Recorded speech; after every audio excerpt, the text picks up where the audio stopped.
Wait lang.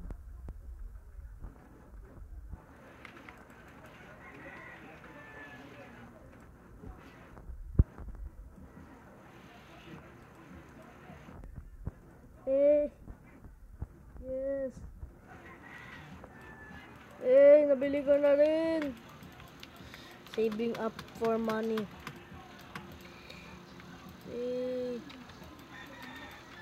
Galing. Yes, superhuman. So, tuturuan ko rin pala kayo paano makuha yung superhuman. Kung ano nyo pong gawin, kailangan nyo po 300 mastery sa lahat ng fighting style sa Percy, kasama na po itong dragon breath. Ito po, pakita ko po sa inyo. Nagmula siyang pakulong sa CBs. Inuwasan niya. Ay, bumalik. Tingnan nyo po. Yan. Sa dark step ko po, mastery ko. My mastery is 302. Mad scientist ko po. Yan.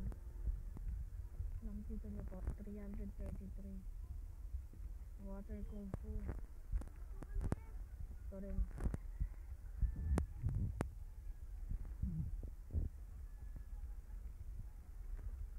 Ayun po. Saka pa 400 kasi po kinuha ko pa yung Sharkman Karate. At saka ito rin po ng Dragon Breath. Naka 400 master po yan. Kukunin ko na po kasi kukunin ko na rin po kasi Dragon Talon. Ito Dragon Breath to. Ano, 400 mastery. Kaya makakuha ka na po itong superhuman. Kaya kailangan nyo po ng 3 million belly dito. Kaya farm CBs tayo po yung pinakamaganda nakakuha ng money. So yan po guys. Bye bye.